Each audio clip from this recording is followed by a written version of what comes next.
여러분, 국가와 지방자치단체가 국민을 위해 마련한 소중한 보조금과 지원금이 부당하게 사용되는 사례가 늘고 있다는 안타까운 소식이 들려오고 있습니다. 지난해에만 무려 1,042억 원 규모의 부정수급이 적발되었다고 하니 이는 단순히 숫자를 넘어 우리 모두의 세금이 허투루 쓰이고 있다는 심각한 경고음이 아닐 수 없습니다. 오늘은 이처럼 공공재정이 올바르게 사용되지 못하고 새고 있는 공공재정 부정수급의 문제점을 깊이 들여다보고 이를 막기 위한 실질적인 해결 방안들에 대해 함께 고민해보는 시간을 갖겠습니다. 이 문제에 대한 여러분의 관심과 참여가 절실합니다. 영상 시청 전에 구독과 좋아요, 알림 설정 잊지 말아주세요. 공공재정 부정수급이란 국가나 지방자치단체가 국민의 삶을 돕기 위해 지급하는 지원금이나 보조금을 부당한 방법으로 받아내는 행위를 말합니다. 상상 이상으로 그 규모가 크고 광범위하다는 사실에 놀라실 수도 있습니다. 국민권익위원회가 발표한 자료에 따르면 지난 한 해 동안에만 무려 16만 2,042건, 총 1,042억 원에 달하는 부정수급 사례가 적발되었습니다. 이는 중앙행정기관, 지방자치단체, 시도교육청 등 전국 309개 공공기관을 대상으로 철저하게 점검한 결과입니다. 이 통계는 우리 사회 곳곳에서 크고 작은 규모의 공공재정 유출이 끊이지 않고 있다는 현실을 생생하게 보여줍니다. 더욱 심각한 것은 이 막대한 부정수급액 중 겨우 54%인 565억 원만이 환수되었다는 점입니다. 즉, 나머지 절반에 가까운 금액은 여전히 공공의 품으로 돌아오지 못하고 있다는 의미입니다. 환수율이 절반에도 미치지 못한다는 것은 한번 새나간 돈을 되찾는 것이 얼마나 어려운 일인지를 방증합니다. 또한 부정수급을 저지른 기관이나 개인에게 부과된 제재부과금은 288억 원에 불과합니다. 이는 부당하게 취득한 이득에 비해 제재가 미미하게 느껴질 수 있는 부분입니다. 이러한 통계는 공공재정이 얼마나 쉽게 유출될 수 있으며 그 회수율 또한 만족스럽지 못하다는 현실을 여실히 보여줍니다. 국민의 땀과 노력으로 모인 세금이 불법적인 방법으로 새어나가고 있다는 것은 우리 사회의 근간을 흔드는 심각한 문제입니다. 이러한 부정수급은 결국 필요한 곳에 지원금이 제대로 전달되지 못하게 하여 선량한 시민들에게 막대한 피해를 주는 결과를 초래합니다. 예를 들어 한 청년이 힘들게 창업을 준비하며 정부 지원금을 신청했지만 실제로는 유령 회사로 허위 신청을 한 다른 단체 때문에 지원금 배정이 불투명해지는 상황이 발생할 수 있습니다. 이는 단순히 금액적인 손실을 넘어 공공 시스템에 대한 국민의 신뢰를 무너뜨리는 결과를 가져옵니다. 국민의 혈세로 조성된 예산이 본래의 목적과는 다르게 엉뚱한 곳으로 새어나가는 것을 목격하는 것은 성실하게 세금을 납부하는 대다수 국민에게 깊은 허탈감과 불신을 안겨줄 수밖에 없습니다. 부정수급은 단발적인 사건이 아니라 우리 사회의 투명성과 공정성을 심각하게 저해하는 고질적인 병폐입니다.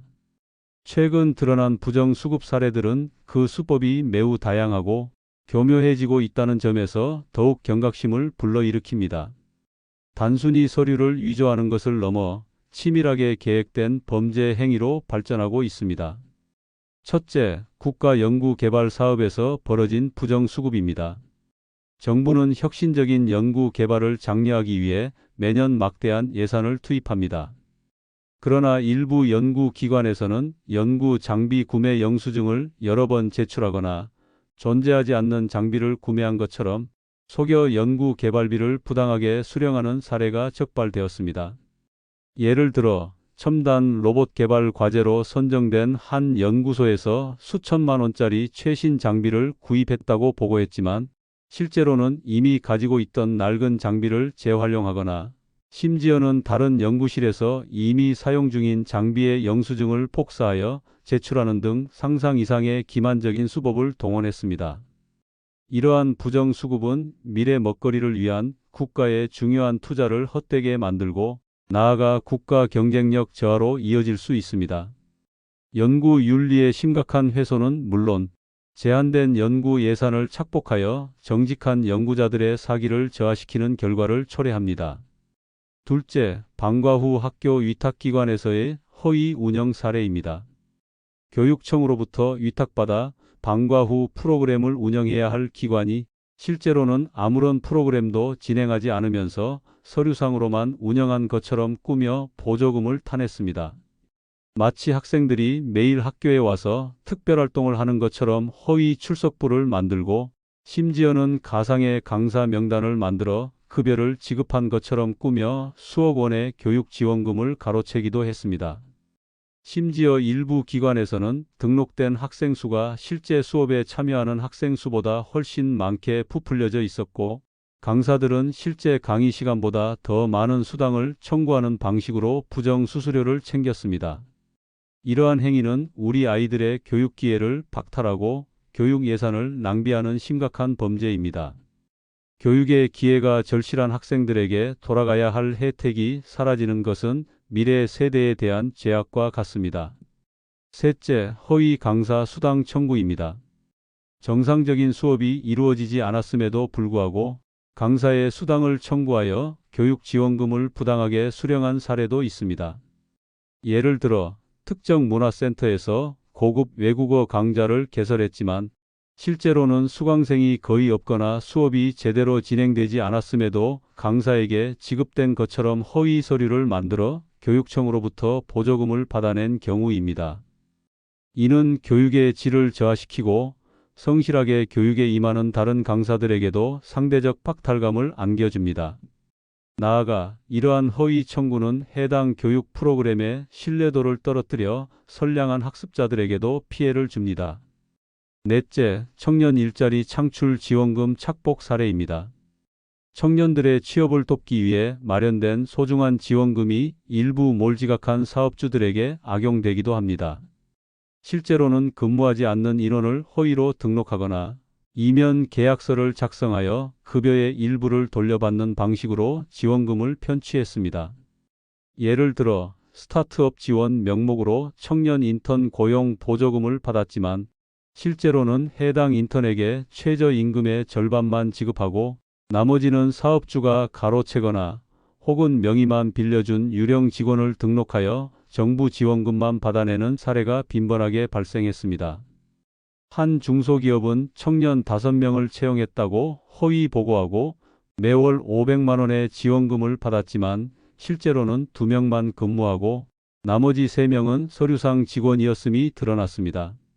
이는 청년들의 희망을 꺾고 정부의 일자리 창출 노력을 무색하게 만드는 파렴치한 행위입니다. 다섯째, 지역 사랑 상품권 발행금 부정수급입니다. 지역 경제 활성화를 위해 발행되는 지역 사랑 상품권은 본래 소상공인과 지역 주민 모두에게 이익이 되어야 합니다. 그러나 일부 상점에서는 실제 물품을 판매하거나 용역을 제공하지 않았음에도 상품권 발행 지원금을 편취했습니다. 예를 들어 특정 식당에서 상품권으로 결제된 것처럼 허위 매출을 올리고 그 대가로 정부로부터 지원금을 받아낸 경우입니다. 심지어는 상품권가 현금화를 통해 부당 이득을 취하는 사례도 발견되어 지역 경제의 건전성을 해치고 있습니다.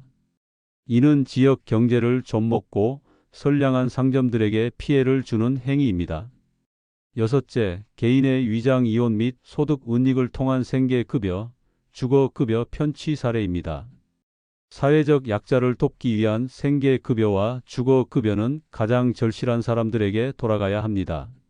하지만 일부 개인은 재산을 숨기기 위해 위장 이혼을 하거나 타인 명의로 사업체를 운영하며 소득을 숨기는 방식으로 기초생활보장급여를 편취했습니다.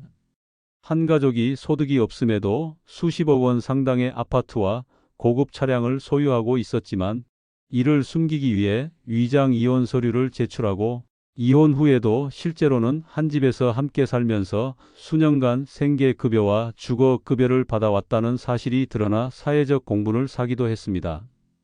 이는 정말로 도움이 필요한 이들이 지원을 받지 못하게 만들고 사회 복지 시스템에 대한 국민의 신뢰를 심각하게 훼손하는 행위입니다.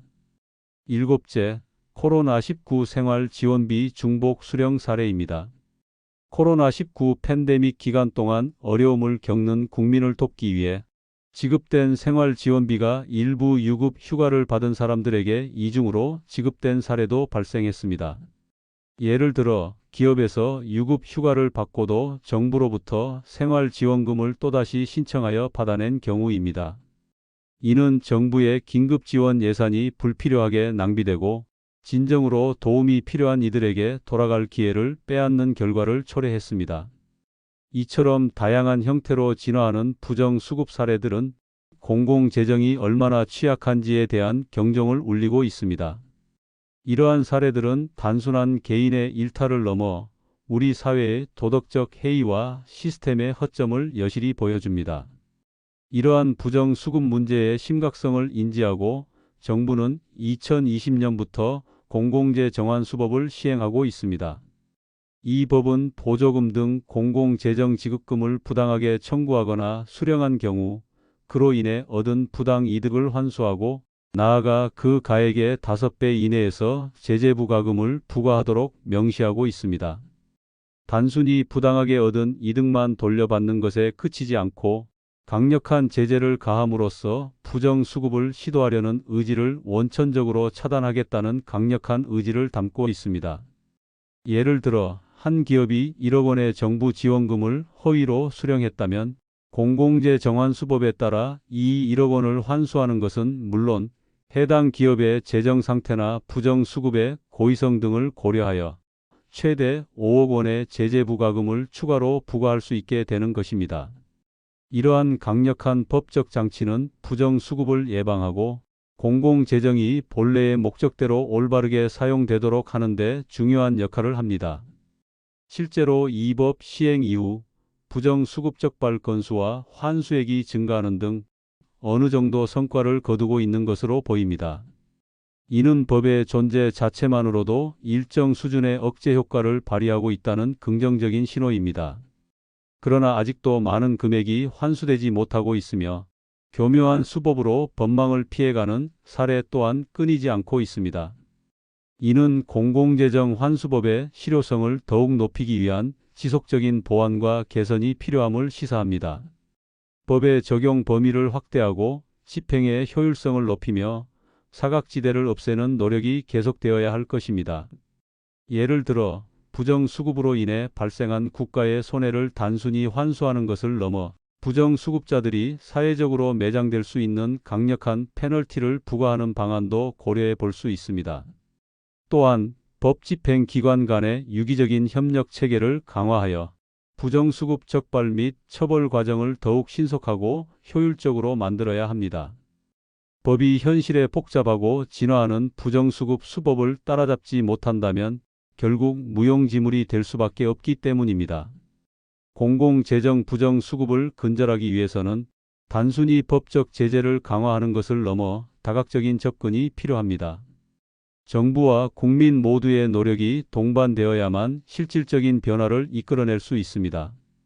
첫째, 공공재정 지원의 투명성을 극대화해야 합니다. 지원금의 신청부터 집행, 그리고 최종 사용 내역까지 모든 과정을 투명하게 공개하는 시스템을 구축해야 합니다. 단순히 서류상으로만 존재하는 것이 아니라 실제 사용 내역을 실시간으로 추적하고 검증할 수 있는 첨단 기술, 예를 들어 블록체인 기반의 시스템 도입도 적극적으로 고려해 볼 만합니다. 이 시스템은 모든 거래 기록을 유변조 불가능하게 저장하여 어떤 지원금이 언제 누구에게 어떤 용도로 사용되었는지 명확하게 추적할 수 있게 합니다. 예를 들어 특정 지역에 농업 보조금이 지급되면 해당 농가가 어떤 종자를 구매했는지, 비료는 어디에서 얼마나 샀는지, 심지어 농산물 판매 내역까지 투명하게 공개되고 검증될 수 있도록 하는 것입니다. 또한 정기적인 현장 점검과 무작위 감사를 통해 부정 사용의 여지를 최소화해야 합니다. 모든 정보가 투명하게 공개된다면 부정 수급을 시도하려는 자들은 훨씬 더 큰 부담을 느낄 것이며 국민들은 자신의 세금이 어떻게 쓰이는지 정확히 알 수 있게 됩니다. 둘째, 부정수급에 대한 제재를 더욱 강화해야 합니다. 단순히 부당하게 얻은 이득을 환수하는 것을 넘어 강력한 제재 부과금을 부과하여 재산상의 불이익을 확실하게 주어야 합니다. 또한 부정수급으로 적발된 개인이나 기관에 대해서는 일정 기간 동안 공공지원 사업 참여를 제한하거나 관련 분야에서의 특정 자격을 박탈하는 등 행정적인 제재도 병행해야 합니다. 예를 들어 한 사회복지법인이 노인 돌봄 서비스 지원금을 부정수급했다면 해당 법인의 운영을 정지시키고 관련된 법인 대표나 책임자는 일정 기간 동안 복지 분야에서 활동할 수 없도록 강력한 조치를 취하는 것입니다. 더 나아가 고의성이 명백한 부정수급의 경우 형사 처벌을 강화하여 범죄라는 인식을 명확히 심어주어야 합니다. 이는 부정수급이 결코 이득이 될 수 없다는 강력한 메시지를 전달하여 잠재적 부정수급자들의 시도를 원천적으로 차단할 수 있습니다. 셋째, 공공재정 지원 절차를 간소화하고 명확히 해야 합니다. 복잡하고 모호한 지원 절차는 오히려 부정수급의 빌미를 제공할 수 있습니다. 불필요하게 많은 서류를 요구하거나 이해하기 어려운 복잡한 규정은 선량한 시민들의 접근성을 떨어뜨리고 그 틈을 타 부정수급 브로커들이 활개치게 만듭니다. 예를 들어 중소기업 지원 사업의 경우 신청 서류가 너무 많고 내용이 복잡하여 영세 기업들은 제대로 신청하지 못하고 오히려 이러한 복잡성을 악용하여 허위 서류를 제출하는 브로커들이 생겨나는 경우가 있습니다. 따라서 지원 대상과 자격을 명확히 하고 신청 절차를 최대한 간소화하여 누구나 쉽게 이해하고 접근할 수 있도록 개선해야 합니다. 온라인 시스템을 더욱 고도화하여 간편하게 신청하고 진행 상황을 확인할 수 있도록 지원하는 것도 중요합니다. 이는 불필요한 행정 비용을 줄이고 선량한 시민들이 정당하게 지원을 받을 수 있는 환경을 조성하는 데 기여할 것입니다. 넷째, 부정수급에 대한 교육과 홍보를 강화해야 합니다. 나는 아니겠지 하는 아니란 생각이나 이 정도는 괜찮겠지 하는 인식을 바꾸기 위해서는 지속적인 교육과 홍보가 필수적입니다. 부정수급이 단순한 실수나 편법이 아니라 국가 재정을 좀먹고 결국 모든 국민에게 피해를 주는 심각한 범죄라는 인식을 확산시켜야 합니다. 학교 교육과정에 부정수급의 폐해를 포함하고 대국민 캠페인을 통해 관련 법규와 제재 사항을 널리 알려야 합니다. 예를 들어 고령층이 많이 사용하는 복지지원금의 경우 관련 교육 자료를 제작하여 노인정에 배포하고 보이스피싱처럼 부정수급을 유도하는 사기 수법에 대한 주의를 당부하는 등의 노력이 필요합니다. 또한 성공적인 부정수급 적발 사례와 그에 따른 강력한 처벌 결과를 적극적으로 홍보하여 경각심을 높이는 것도 중요합니다. 국민 모두가 부정수급의 심각성을 인식하고 경각심을 가질 때 비로소 근본적인 예방이 가능해질 것입니다. 공공재정 부정수급 문제 해결은 결코 정부만의 노력으로는 불가능합니다. 우리 국민 개개인의 적극적인 참여와 관심이 뒷받침될 때 비로소 근본적인 변화를 만들어낼 수 있습니다. 우리 모두는 공공재정의 주인으로서 그 돈이 올바르게 쓰이는지 감시하고 문제가 발생했을 때 적극적으로 목소리를 내야 합니다. 우선 국민은 공공재정이 올바르게 사용되는지 감시하는 역할을 해야 합니다. 주변에서 공공지원금이 부당하게 사용되는 것이 의심된다면 이를 적극적으로 신고해야 합니다. 국민권익위원회의 청년 포털 부패 공익신고 시스템, 국민신문고 등 다양한 신고 창구가 마련되어 있으니 주저하지 말고 용기를 내어 주십시오. 여러분의 작은 관심과 신고 하나하나가 모여 공공재정을 지키는 큰 힘이 됩니다. 예를 들어 동네 복지관에서 특정 프로그램에 대한 지원금을 받았지만 실제로는 해당 프로그램이 제대로 운영되지 않는 것을 목격했다면 이를 관련 기관에 신고하여 바로잡을 수 있습니다. 또한 공공사업의 예산 집행 과정에 의문이 생겼을 때는 정보공개 청구를 통해 자세한 내용을 확인하는 것도 중요합니다. 이러한 시민들의 적극적인 감시가 공공재정의 투명성을 높이는 가장 강력한 기제가 됩니다. 또한 공공재정 지원을 받을 때는 언제나 정직하고 투명하게 신청해야 합니다. 자신이 받을 자격이 없는 지원금을 허위로 신청하거나 소득을 숨기는 등의 부정행위를 절대로 저질러서는 안 됩니다. 그리고 지원금을 받게 되었다면 그 목적에 맞게 올바르게 사용해야 합니다.